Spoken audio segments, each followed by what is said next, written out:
You guys, January is almost upon us. I can't believe 2025 is right at our doorsteps. A time for reflection, renewal, and to read some really great books together. Hey everyone, I'm Cahill with Shelf-Esteem, and this is my January TBR for 2025.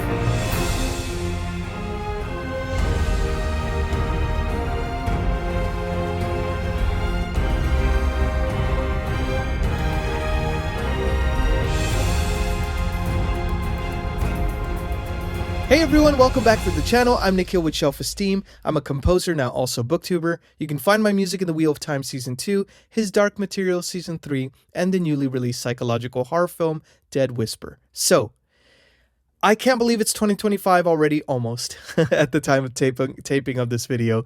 And I have a pretty stacked month. And it's no small part due to you all, because you wonderful people voted on some read-alongs for our channel. And it was a pretty close race, I'm not going to lie. If you haven't seen that video, take a look at the announcement results of that video right here. But basically, long story short, Malazan Book of the Fallen won the official channel read-along for the year.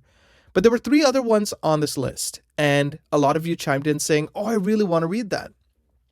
So at the risk of my sleep, I am down to go the journey, go the distance with you all, and we're going to have basically one official channel read-along with a lot more content on related to that series, and then 3 soft unofficial read-alongs. You can join in, hop in, hop out as you prefer. So let's dive into the books and talk a little bit about the January TBR. If you like this kind of video, please like and subscribe, and on to the books. So the first one on this list is the official channel read-along of Malazan Book of the Fallen. So of course we're going to start where the series starts, and that is Gardens of the Moon.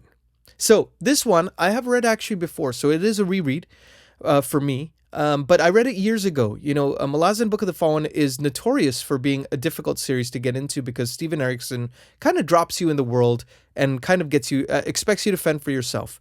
And with the full trust in the author that all will be revealed as the books progress. So Gardens of the Moon, I remember it being a difficult read, but a very enjoyable read when I first read it. And earlier this year, I decided to just peruse the prologue, and I realized, I'm like, oh, this isn't actually that difficult to understand. I think, when I read it first, I was 4 years ago, I was just getting into fantasy. Maybe not the best timing for myself getting into such a vast series. But, there's some beginners who are going to be joining us on this, and what better way to be less intimidated and less confused than to do a read-along together, right? That kind of helps. We can chat on the Discord. We have a Discord channel as well if you want to join. That's where all the read-along content is going to take place, on the Discord and on the FABLE app. So I'm linking those both below, and we can go chapter by chapter. We can go by parts and things like that. So more info coming as far as the read-along is considered. But I'm so excited to revisit this world that Steven Erikson has created and get to remember the characters again through more seasoned eyes. So that's the first book on my list. Are you joining? Let me know in the comments as well below. The second book is, now, Jenny Wirtz is an author that I read To Ride Hell's Chasm in 2024, as well as her prequel novella for the Wars of Light and Shadow series, The Gallant. And I absolutely loved both of them. I think she's one of the best writers in the business. Her character work is incredible. Her prose is like art. It's like looking at a painting when you read her prose. It's to be sipped and savored. It's not a buffet meal. It is like, a really nice steakhouse or something. I don't know. Food analogies. Maybe I'm hungry or something as I'm making this video. I don't really know. But so we are doing a soft read-along of our Wars of Light and Shadow 11-book series. So we're starting, of course, at the beginning in January, and we're going to read one of these every other month. So the first book we're going to be starting with is The Curse of the Mist Wraith. Now, I don't know too much about the Mist Wraith or the world. I got a little sneak peek into the world through The Gallant. It's about 100 and something pages. So if you want an entry point into the series, highly recommend you check that out. And I'm linking all these books below, as I do in every video.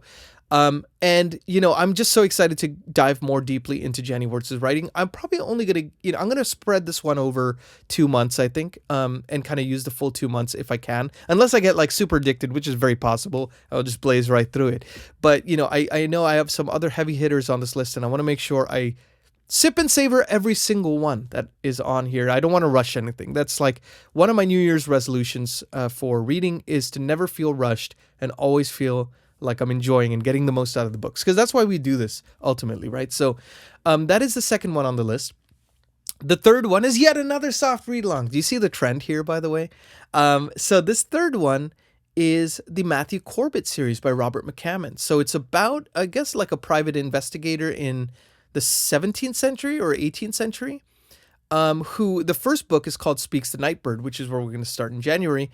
And it's basically about this private investigator who hears about this woman being accused of witch, and he thinks there might be something afoot. So there's a little bit of mystery, there's historical fiction, and it'll be nice to break up some of these larger fantasy series with something that is completely different, right? And a lot of these books, I think this one is kind of one of the longer ones, but a lot of these books aren't actually too massive, so it'll be nice to kind of slot them in as we progress with the other series. So that is the third book I'm going to be reading. Let me know in the comments if you're reading any of these, because, you know, it's always nice to take a mental tally and then we can chat with each other about them as we progress through. But that is the third one. Now, the fourth one is a novella. And thank goodness, because all these the other ones are door stoppers, right? So need a novella to kind of break things up a little bit. And that is The Bound and the Broken by Ryan Cahill, another soft read along on the channel.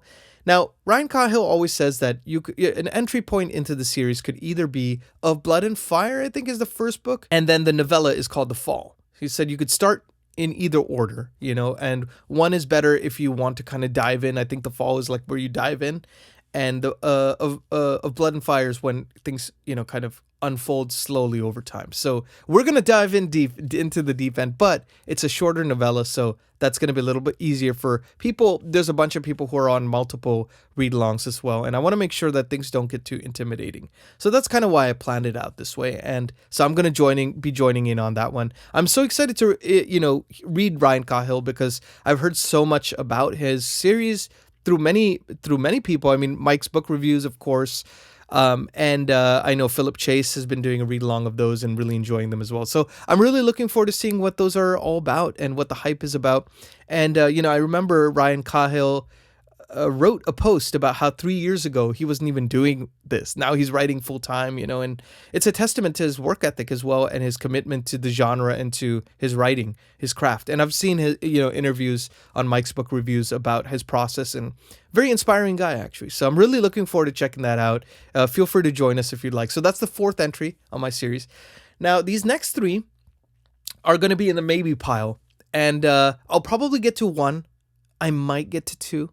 I'm just not sure which one it's going to be. So one of them is Memory, Sorrow, and Thorn trilogy by Tad Williams. Now, this is a read-along that's going on the Fireside Chat Discord that is run by Josh from Red Fury Books and Joanna from Joanna Reads. I'm really hoping I can get to this and not fall too behind, but I've been wanting to read The Dragonbone Chair because I've heard Tad Williams. So I read Otherland, the first book of that, and absolutely loved Tad Williams's writing. And I'm excited to see where he, you know, a lot of these fantasy epics like George R.R. Martin's Song of Ice and Fire got influenced by Memory, Sorrow, and Thorn. So I'm excited to see where these ideas germinate from, right? And Tad Williams is just a banger of an author. So I'm really hoping I can join in on the read-along with that. And then the second and third ones are shorter books, thank goodness. One is called The Eye of the Needle. Now, this was on a standalone list for 2024 that I'm linking up here of books that I want to tackle that are standalones, not part of any series, break up these kind of longer series. And this is by Ken Follett. I've read 2 books of his Century trilogy, love them. His historical fiction stuff and thriller stuff is just second to none, in my opinion. He's one of the kings of the genre. He is historical fiction royalty, in my opinion. So I'm really looking forward to checking that out. And it's a World War II novel, which is a fascinating, harrowing, but fascinating period of history to read about. So I'm looking forward to checking that out at some point, maybe in January. And then the last entry is the shortest book on this list, you know, besides the novella, and that is 1984 by George Orwell. So this one, you know, it's a shame to say I haven't read it yet, because in school, I remember there were a couple of different books. I can't quite remember now which book I ended up choosing instead of 1984. Like, we could go on a different track where you could read 1984 or 2 other options or something. I think it was East of Eden by John Steinbeck. And even at that age, that young age, I like chunky books. So I just picked it because it was bigger. And honestly, I've been wanting to read 1984 ever since. It's sitting on my shelf right now. So it is high time that I read that one. How something written so long ago can be prescient for the modern times. And I guess it's a testament to human nature, right? And basically, like, that whole idea of Big Brother always watching, like, so many iconic kind of things that have entered into the cultural lexicon, I guess you could say, are in no small part due to books like that. So, hey guys, just doing a quick cut in here because I wanted to make sure I also mentioned A Journey Thrice Begun by Sean Bobby Kerr. This is his debut novel. He kindly sent me a Kindle copy of his book. And by the way, I love this artwork. Check this out with the color palette and stuff like that against the white. Looks really nice. I'm always a sucker for that kind of stuff. We judge a book by its cover. But honestly, it's been a great journey so far. I started it in December, kind of end of December, and I've been really enjoying it. So I guess as of this taping, you're watching it still in end of December, but I'm looking forward to continuing that. So that's one I definitely want to finish in the month of January. Have you read any of this list? Let me know in the comments. And stay tuned also for some more kind of 2025 related content in terms of, the read-along stuff, how these things are going to work. If you want a bigger, deeper dive into how this stuff is, if it's your first read-along, please don't be intimidated. We just want to make this fun for everyone. So if you like this kind of video, please like and subscribe. Thank you so much for watching, for being here on my first year of Booktube. And I'm excited for what the second year holds. And I'm excited to read great books with you all. So please keep in touch in the Discord, in the comments below. Be good to yourselves, be good to each other. Have a wonderful New Year's, y'all, and a wonderful start to 2025, and a great reading adventure as well. And I will see you very soon. Take care.